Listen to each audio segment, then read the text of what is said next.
responsabilidade laboral. Call center, neste momento, nos dias que ocorrem ao trabalho do pobre. Os riscos psicossociais têm sido cada vez mais uma disciplina abordada não só pelos académicos, mas também pela ONU.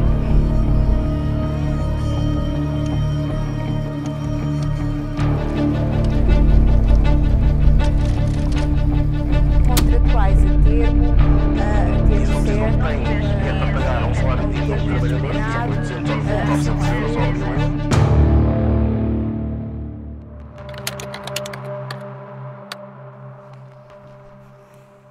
O meu nome é Tânia Lázaro.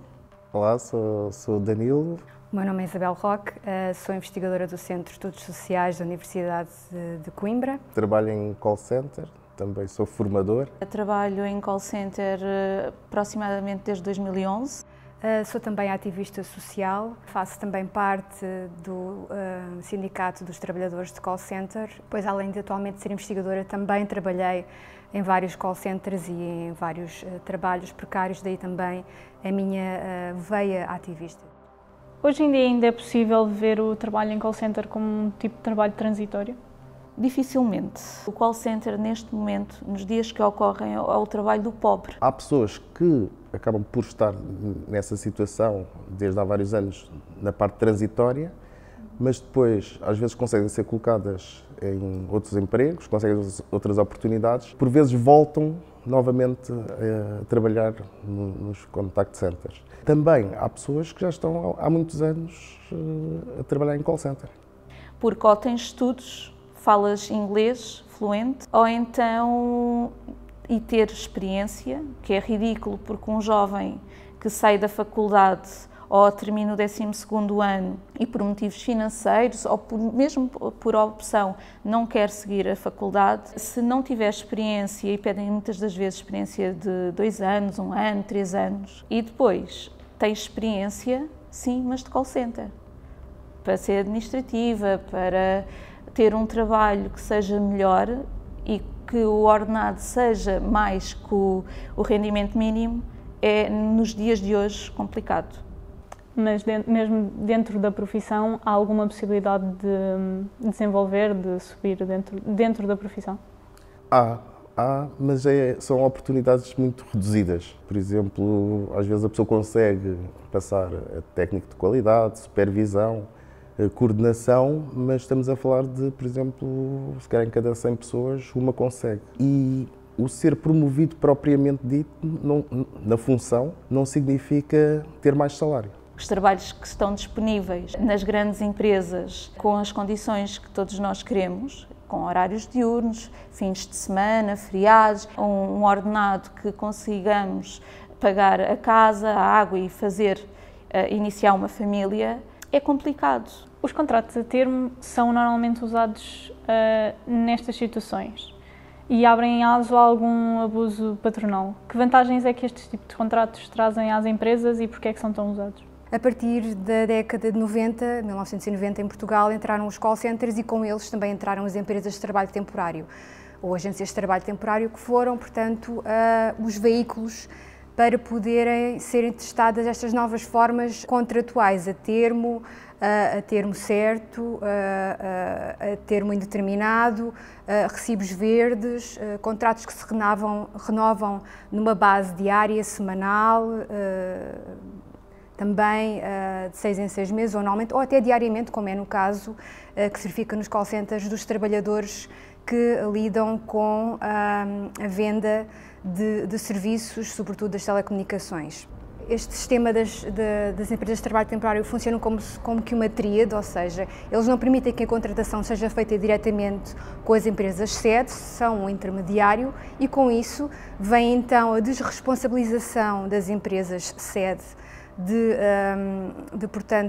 de permitirem que os trabalhadores possam ser efetivos das empresas sede, podem eventualmente vir a ser efetivos, mas sempre as empresas de trabalho temporário, que podem alocá-los a outras empresas, a outros serviços e podem também despedi-los sem justa causa. Possam, em alguns casos, não ter acesso também aos direitos sociais, de proteção social, e também impede que muitos vejam este tipo de trabalho como algo passageiro, mas que com o desenrolar dos anos se vai tornando cada vez mais permanente e, portanto, digamos que agora muitas destas lógicas que estamos a ver com a uberização, que nessa altura era chamado também um processo, uma tendência, digamos assim, que era a call centerização, como tivemos a walmartização, a McDonaldização do trabalho, temos agora a uberização do trabalho, que é, portanto, uma precarização ainda mais aguda, uma hiperexploração do trabalhador. Por vezes, em alguns outros tipos de empresas, existem algumas formas de brainwash, por assim dizer, colocando algumas regalias no local de trabalho, fazendo com que as pessoas, de alguma maneira, se sintam mais aliciadas a ir para o trabalho. Isto acontece em algum centro? Há várias estratégias que as empresas utilizam. Por exemplo, uma das coisas é traz um amigo, se o amigo ficar cá recebes um prémio de 25 euros, 50 euros, para fomentar uma espécie de equipa, de amizade, para que as pessoas fiquem lá mais tempo. Essa é uma estratégia. E, por exemplo, há com a infantilização das pessoas. Por exemplo, há várias dinâmicas que fazem, por exemplo, se for preciso no Carnaval, aquilo é recheado de assédio, se for preciso no Carnaval, agora tragam todos alguma coisa alusiva ao Carnaval e andamos todos ali e fazer decorações da sala, tipo, enfim. Há alguns relatos de agressões verbais contra os trabalhadores dos call centers. Quão comum é existir uma situação destas em que há este tipo de agressão dos patrões contra os trabalhadores? São questões diárias e às vezes, diversas vezes ao longo do dia. Depende basicamente do desempenho dos trabalhadores, que às vezes pode ser melhor ou menos bom, e também tem a ver com os trabalhos. O trabalho normalmente está subdimensionado, ou seja, há muitas chamadas por atender, muitas chamadas por fazer, muitas tarefas por realizar e os serviços estão subdimensionados, ou seja, às vezes chegam a estar, há serviços com 100, 200 chamadas em espera, por exemplo, e temos 30, 40 pessoas a atender, então há sempre essa pressão. Existem vários trabalhadores de call center que relatam situações de assédio verbal da parte de clientes contra si enquanto estão a trabalhar. Já presenciou estas situações ou já foi vítima destas situações? Já. Eu já presenciei e também já fui vítima. Por exemplo, estarmos numa chamada e termos um cliente a falar da nossa voz, tem uma voz muito sexy, não quer ir beber um café comigo, eu sei onde é que você está a trabalhar, sei qual é o edifício, situações assim, ou até mesmo de dizerem que você, e depois dizem asneiras, você não devia estar aí, situações que são desagradáveis e ao fim do dia muito complicadas de gerir, porque depois acaba o trabalho, inicia uma vida pessoal e que também temos os nossos problemas pessoais. E quando essas situações acontecem, há algum local onde se possa apresentar queixa contra essas situações e se há alguma coisa que essas queixas desenvolvem para algum tipo de solução? Então, sim, há vários canais. Por exemplo, há quem fale com os recursos humanos da empresa e às vezes consegue alguma resolução de algumas situações nesse sentido. Há também quem faça queixa à ACT, Autoridade para as Condições de Trabalho, e acaba por conseguir resolver algumas coisas. Mas, por exemplo, no geral, o que temos reparado é que muitas das questões acabam por ser resolvidas mais pela parte sindical, por orientação e acompanhamento e, inclusive, até já aconteceram diversos casos de supervisores e coordenadores serem destituídos do cargo ou passarem a adotar outros comportamentos mais pela estratégia sindical do que propriamente por atuações da ACT ou da própria empresa. Trabalhei à volta de 6 anos na retenção da Mel. Aí é ainda mais complicado. A agressão verbal é mais intensa. Estamos constantemente a lidar com clientes que estão descontentes e é complicado estarmos a apanhar ar. Muitas das vezes nem à casa de banho conseguimos ir. Este tipo de trabalho coloca os trabalhadores em risco de atingir grandes níveis de stress e é até considerado uma profissão de desgaste rápido. Existe algo a ser feito sobre esta questão que proteja os trabalhadores? Os riscos psicossociais têm sido cada vez mais uma disciplina abordada não só pelos académicos, mas também pela OIT, Organização Internacional do Trabalho, e também pela Agência Europeia para a Segurança e Saúde no Trabalho.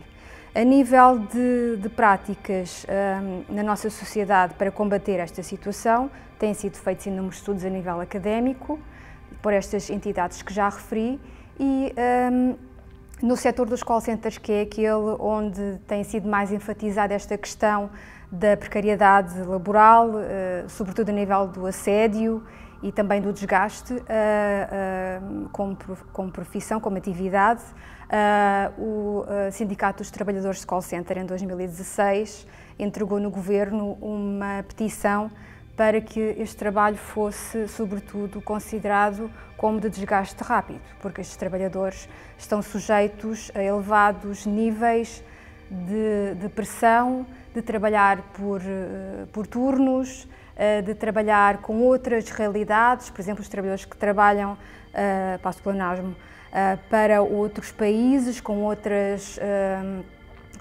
faixas horárias, a questão também de se encontrarem regulados pelo algoritmo e também pela gestão das empresas de trabalho temporário leva a que se sintam sujeitos, portanto, a uma impermanência, a uma incerteza em relação ao seu futuro. E, portanto, esta petição foi entregue no Governo, foi analisada e discutida, mas não foi, portanto, implementada, por indicarem que não haviam estudos realizados suficientes que comprovassem que havia realmente o desgaste destes trabalhadores, o que de facto não é verdade. Esta pressão que é gerada contra os trabalhadores e também pela falta de trabalhadores leva a alguns casos de burnout. Estes casos são reconhecidos pelos patrões? Alguma coisa a ser feita neste sentido? No caso do trabalho em call center, há aqui diversos fatores.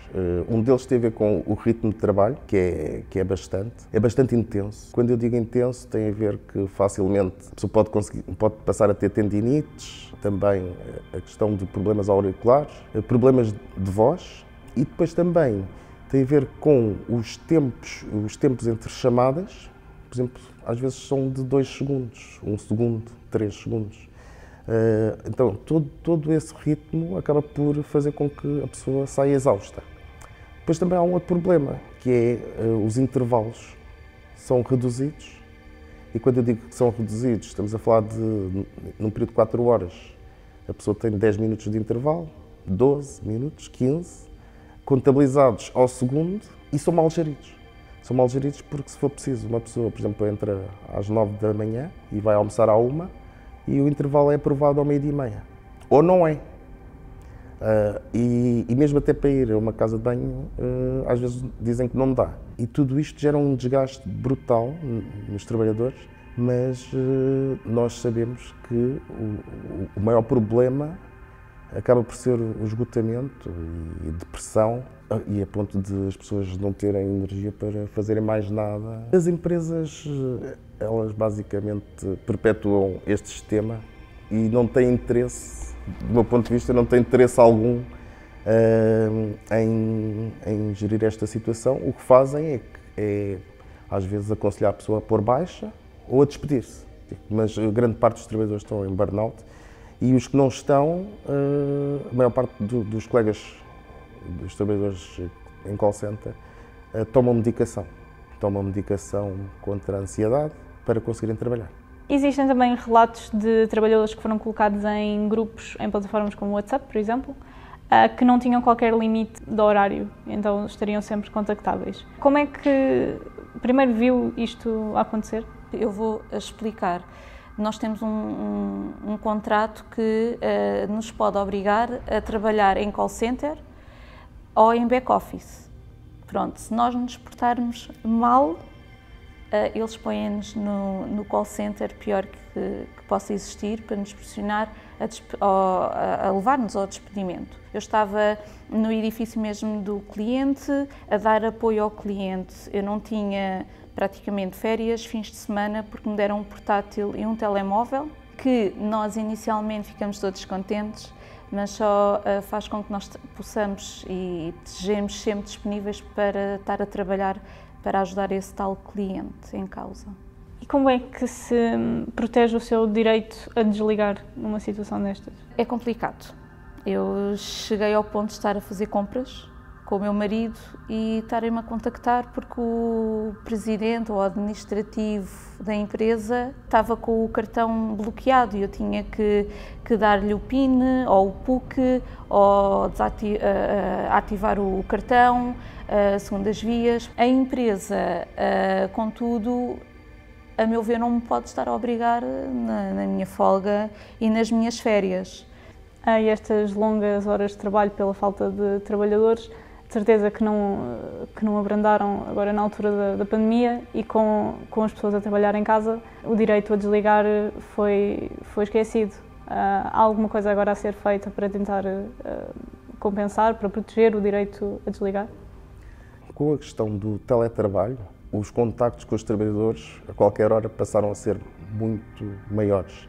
Criaram chats de grupo, obrigaram trabalhadores a ter tipo aplicações informáticas, de chats de grupo, em que estão às vezes 50, 30, 60, 100 trabalhadores e mesmo que a pessoa já esteja fora do horário de trabalho, se for preciso quer fazer uma comunicação pessoal, está sempre a receber informação. Houve aqui uma lei que surgiu, que era o direito a desligar. Essa situação veio reduzir um pouco esses contactos fora de horas.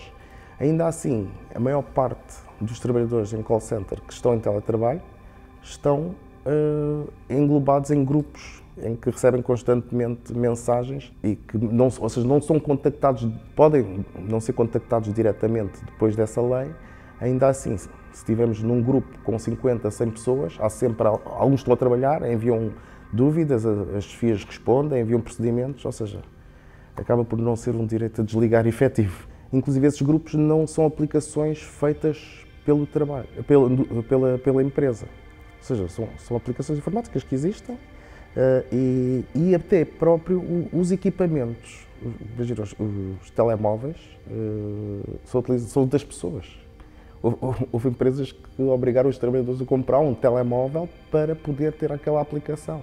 Também na altura da pandemia, que condições e que materiais é que vos foram fornecidos para terem condições em teletrabalho? Não senti muito a situação de não me darem as condições, porque aquilo que eu precisava era um computador e um telemóvel. Mas, por exemplo, a nível de internet tive que usar a minha e em situações que eu também conheço de call center, houve uma altura que os colegas tiveram que começar a usar o próprio telemóvel para poder aceder a receber um código e aceder a algumas aplicações da empresa. A mim deram-me o portátil na altura que me foi retirado e eu tive que ir à empresa buscar um computador de torre com um monitor e o teclado e o rato e levar tudo num saco das compras para casa, e isto eu estou a falar do Arieiro, Lisboa, ir de transportes para o Barreiro. Tenho que apanhar à volta de 4 transportes. Portanto, as condições foram mesmo essas.